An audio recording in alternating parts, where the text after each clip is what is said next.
Welcome to the One Beer Podcast. I'm Joe Carberry. The One Beer Podcast is presented by 805, a light, refreshing blonde ale created for the laid-back California lifestyle. On the Inertia's One Beer Podcast, we enjoy a cold one with personalities from the worlds of surf and snow. We don't just talk about sport, we talk about life. I look at Jaws as like the world champion on the CT. Like, that's what I look at that event as. I look at that event as everything in the world. Like, I have to win this event. There's no, if I get second place, that means I get last. Like, I don't care about anything but winning that event. And yeah, that wave is really sacred. It's really powerful and precious to me. My mom and my brother, their ashes are both spread right on that coastline. So I feel comfortable and confident out there, and I just I carry a lot of pride with me when I surf out there. Billy Kemper loves to compete, whether it's in 2-foot waves or 50, and he holds Hawaiian waves most dear. The man has made a career out of competing at home and considers the Triple Crown a world title. I caught up with Billy right after he'd won the pipe trials as he was packing up his guns to head to Maui for the big wave contest at Jaws, where he is easily that event's most dominant competitor. He planned to fly to Maui right after his Pipeline Masters heats on Thursday. Side note, in his opening Pipeline Masters heat, he beat world title contender Italo Ferreira and fellow Brazilian Michael Rodriguez. Billy is a student of the surfing game, and it was fun to pull some of that knowledge out for the listeners. But he wasn't afraid to get personal either, talking to us about what a tough 5 years it's been as both he and his wife lost their parents, which has seemed to bond his family closer together. So with his kids running around the yard as he packed, Billy dropped a wealth of surfing wisdom. All right, we're here with Billy Kemper, who just won the pipe trials, worked his ass off all day. Tell us about it, what it's like to kind of fight through a trials competition like that, and how, like, the difficulty of it. You just seem spent when you're done. Yeah, looking at this event, it wasn't even like a trials. There's a prize purse up for it, and just being from Hawaii and knowing who's in that event, it's very prestigious. The best locals and the best pipe specialists in the world are out there. My semi-final, or was it my quarter, was like myself, Makua Rothman, Jamie O'Brien, and Ethan Ewing. And I mean, that could be, a final of the Pipe Masters, let alone a trials event, like a, quarterfinal heat. So it was a really rad event. I was focused on that event as if it was the actual Pipe Masters. So just took it heat by heat. I had a really slow start the first couple of heats, and then in the semis I found my groove and just carried that momentum through the final. The wind did switch, but I'm from Maui and I'm not afraid of any wind. So it was just had to adjust and overcome as the opportunities presented themselves. So you have kind of a crazy scenario. Jaws has been green lighted. You're into the main pipe field. Can you, that just like, how are you going to work that out? That's a crazy week. Yeah, this is nothing new for me. I mean, last year I went from competing in a heat at sunset to driving to the airport,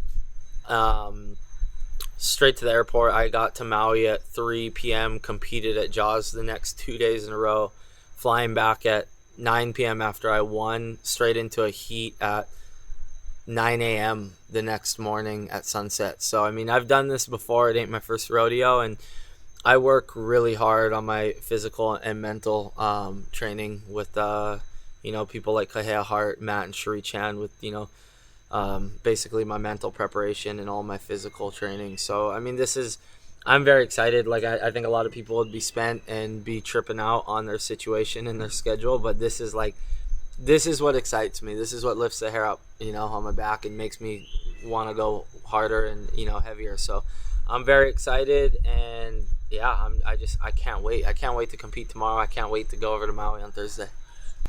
It's kind of a crazy way to compete, because you have you can definitely compete on the QS if you wanted to and do all that, but you've you've almost created your own way of competing kind of in and out of the the QS events, making it into the pipe event, big wave surfing. You're not doing, do you have aspirations to be on the main tour at all, or?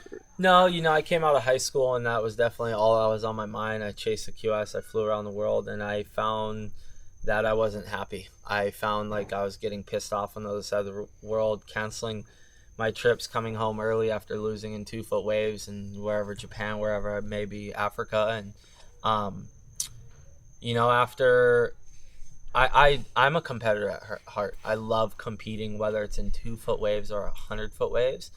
And when I was invited as a wild card, just being a local from Maui, into the first Jaws event, winning that event, putting me, basically on the map as far as big wave surfing and on the tour, I kind of found something where I felt at home. And, my love for competing on the QS as far as in Hawaii is sky high. I love coming into, October, November, December here in Hawaii. This is like, I train so damn hard for this stuff, and I look at the Triple Crown as a world title to me.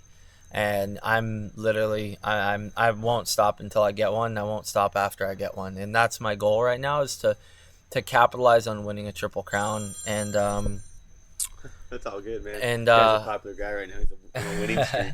No, and just really like I said, I really found myself not being happy with competing on the QS at a young, early 20s, late teens. And now, after having children, I've had some really hard losses in my life. I feel like I found like my happy place. I found, that, health is wealth to me. And I got 4 beautiful children who are so happy and smiling day to day, and a wife that supports me like nobody else in the world. We both are, I don't have parents, and she doesn't have her mom. We lost her as well. And it's been a pretty rough year for you. Yeah, it's been a rough upbringing, and I think that's what's really brought me and her so strong together. And she's my number one fan, my supporter, and she's my team. And just having that and going through what I've went through, I've really found a place to where I can enjoy surfing. I enjoy competing. Like, I don't know, I'm sure a lot of people enjoy it, but like, I truly go out there and I love being in a jersey. I look forward to it. I love winning heats. I love learning. I love everything about it. And just the adjustment's definitely different, but I feel like I've brought my QS mentality of competing and knowledge onto the Big Wave World Tour, and I think it's brought me with, it's given me my success, and I'm excited. No, you lost your mother this year, right? I lost her last year. How tight does that make you? I love the family aspect, because I have a family. We Yeah. all have families, and so how much tighter does that make you with your wife as a team and a unit? Especially when you both lost your parents. That's pretty. Something that's definitely going to bond you together like glue. There's nothing that brings you together like being just the two of you, huh? Yeah, for sure. Unfortunately, we lost her mom around 5 years ago, and I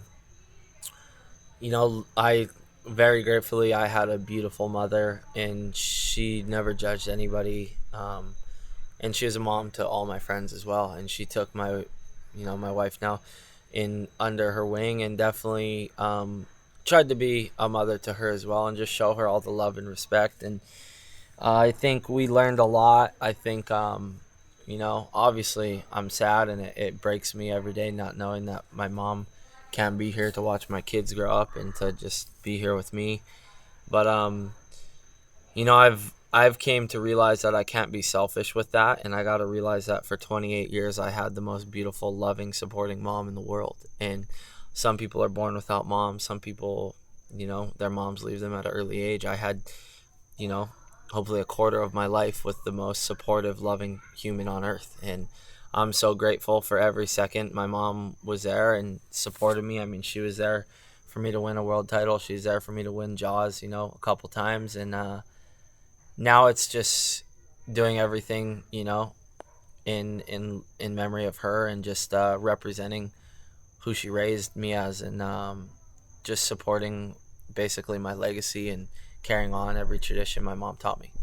Yeah, and I think that the thing that I love about you, aside from watching you surf Jaws, you're definitely one of the best in the world out there. No doubt. There's no doubt about that.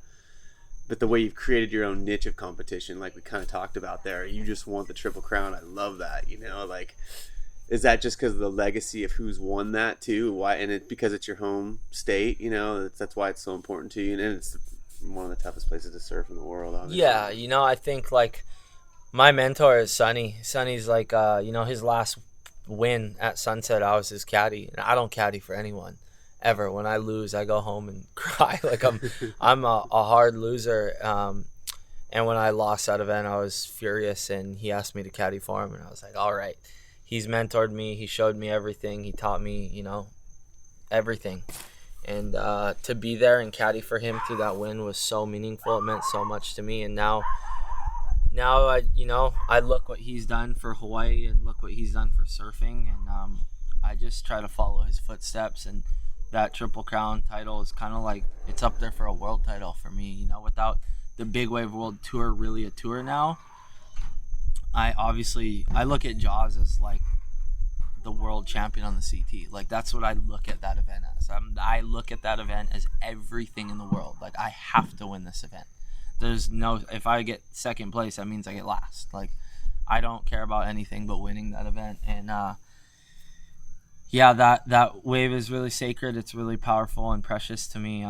My mom and my brother, their ashes are both spread right on that coastline. So I feel comfortable and confident out there, and I just I carry a lot of pride with me when I surf out there. And it's for me, it's any event I'm in, I want to win. But most importantly, Jaws it's mine, and I want it more than anything.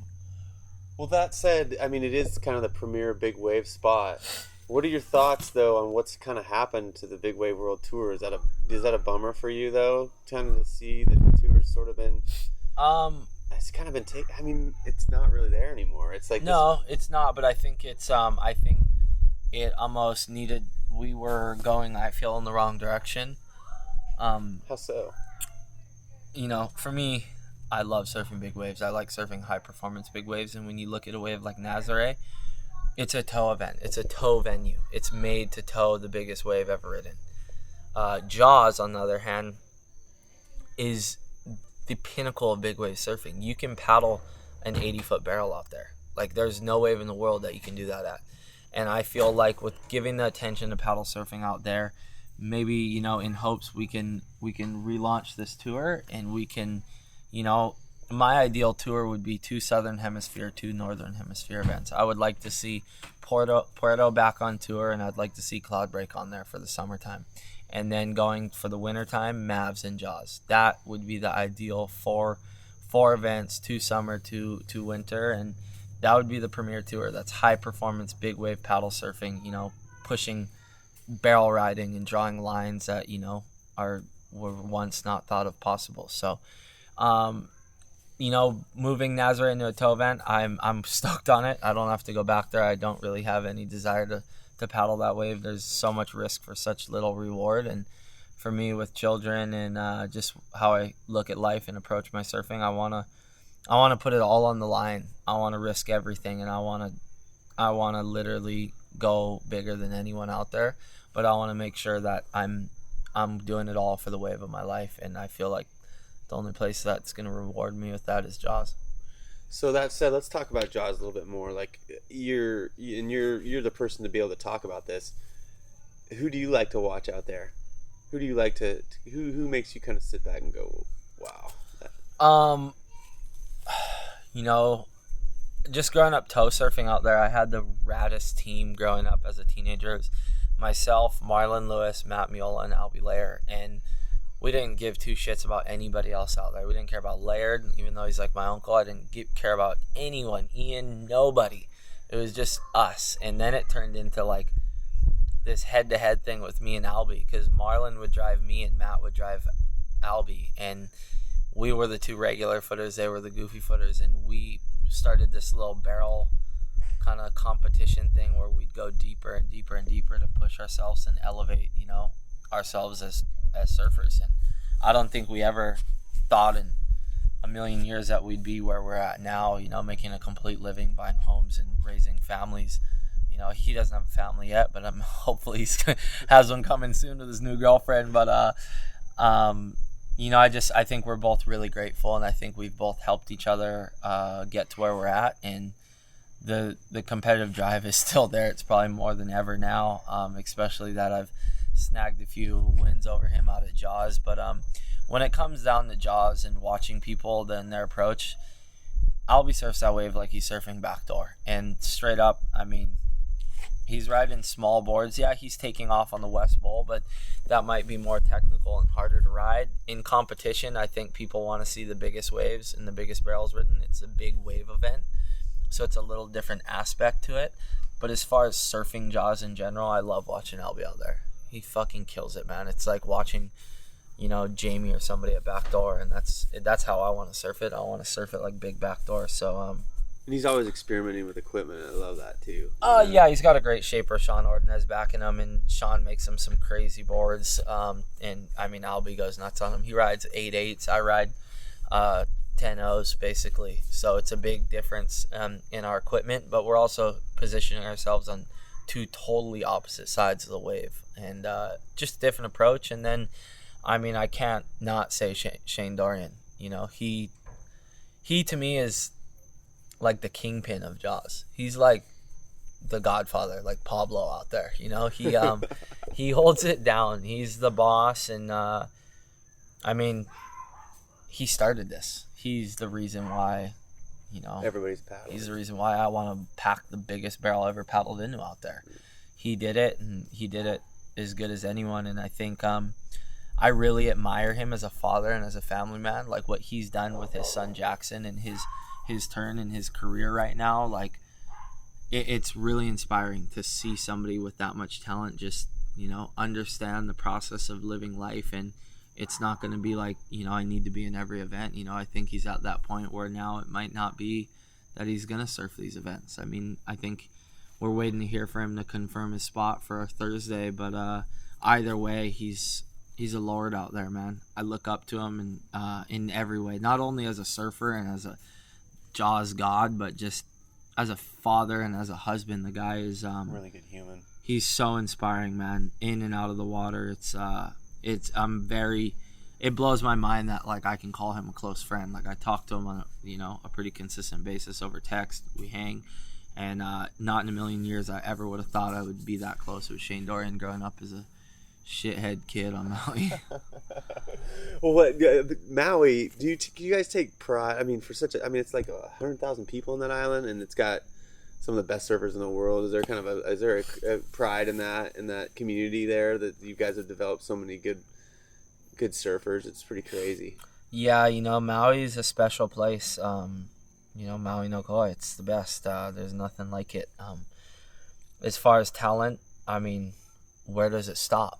My best friend going up through high school was Kai Barger, and to me, like as far as a well-rounded surfer, you could put him up there with the best of all time, the greatest of all time. He is a world junior champion. He's destroyed the NSSA nationals growing up, and unfortunately, things just didn't go as planned for him, and I think he just found that competitive surfing wasn't his true joy of life. And now, I mean, he's living on Maui and he's happy. He's got a really cool girlfriend, and he's still surfing just as good as ever. So hopefully I see him back here on the North Shore getting some pipe waves, because that kid, as far as talent, is it's unexplainable. And then you just go down the list. I mean, from Dusty Payne to frickin' Tom Doslin to Matt Miola to Albie Lair. Then now we got the Groms, Eli Hanneman. I mean, Imai Kalani really just got second to me. He's from Maui. It literally goes on and on and on. And, I mean, going back to the early days, Kaimana Henry, my brother Eric Diaz. I mean, my brother Eric was the first person to ever win 2 national titles in the same year during the NSSA at Trestles. And, he was looked at to be a possible world champion at a young age. He was winning every amateur event. He was beating Bruce and Andy on a consistent event basis. And then I got, like the Kaimana Henrys and the Ty Van Dyke. So those guys, they're not to be forgotten. Kaimana Henry still to this day is one of my favorite surfers. Power surfing, speed, and flow. He's everything and anything in all conditions. And I'm really proud to say that's where I was born and raised, and I'm very fortunate that my mom moved me over here at a young age and kind of introduced me to the North Shore, because I got the best of both worlds. I kind of have two homes, and but Maui is where I'm born. That's where my blood's at. My brother lives there. One of my brothers still lives there. So yeah, it's the talent pool in Maui's endless, man. So, talent though, I know you're still a fan of the main CT tour. Like, give me someone who hasn't won a world title that you'd like to see win a world title. Oh man, there's so many guys, man. I mean, I gotta first and foremost kind of recognize the guys from Hawaii. Obviously, John, I went to school with him, Sunset Elementary, and I mean, he's gonna win a shitload of more titles. But guys like Zeke Lau and Seth Moniz, man, especially Love the way those guys. especially Zeke. I feel like he's a new age Sonny Garcia with even more of a new school. He's bringing in air games mixed with power, and that shit 10 years ago was kind of unheard of, and so smooth. it's so unique, and I just feel like he just hasn't found his groove, and I can't wait to see him in momentum once he starts winning and clicking in. I think he's gonna be, I would love to see somebody like that, somebody who's a Kamehameha school graduate, stayed in school, really focused on their education, and came out guns blazing, got themselves onto the world tour. That's the kind of shit that I like and I back. And then down, even, onto the foreign side, I think guys like, somebody who really freaking inspires me is Philippe. Philippe, obviously, his air surfing does the talking. You can't deny that it's the best in the world. It's crazy how fast that kid spins, but seeing him make a push to go put some time in with my buddy Matai over in Tahiti out at Chopes, and also just really working on his rail game, like the turns he was doing out at J-Bay just blew me away. And that is I got a lot of respect for that kid. And another one, it'd be nice to see him get the monkey off his back for sure. It's gonna happen. And then I there's one last person I have to mention, Julian. Julian's a very, very good friend of mine, and beautiful surfer. When you draw or you think of like mind surfing a wave, I kind of mind surf as if I was Julian. I mean, he's got like the best bottom turn in surfing. He can hang with anybody in the world above the lip doing airs, and when it comes to charging, that guy as far as a CT surfers really stands out to me. Yeah. Any wave of consequence. Any wave of consequence, barrel riding, he's game on. I respect that and I love that. So, seeing those kind of guys win would be really cool to me. I'd love to see Zeke take a title at some point in his career. And Philippe, it's just a matter of time, and I think the same with Julian. Once they click, it's game on.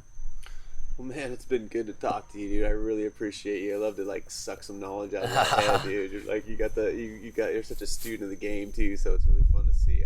I'm a big surf fan. At the end of the day, I'm not just somebody who surfs myself. I respect everybody out in the ocean, and they inspire me, man. They push me to surf harder and better every day. And we're excited to see what happens at Jaws. So good luck over there, buddy. And a pipe, man. Yeah, let's go, man. Bring it on, baby. This is going to be an exciting week, but this is the shit I live for. So once again, thank you guys so much for having me. And hopefully we're catching up on an interview after a Jaws win and maybe a Pipe Masters win. Yeah, buddy. Thanks, Billy. Right on. Hey, thanks for listening to the One Beer Podcast. We'll see you next time.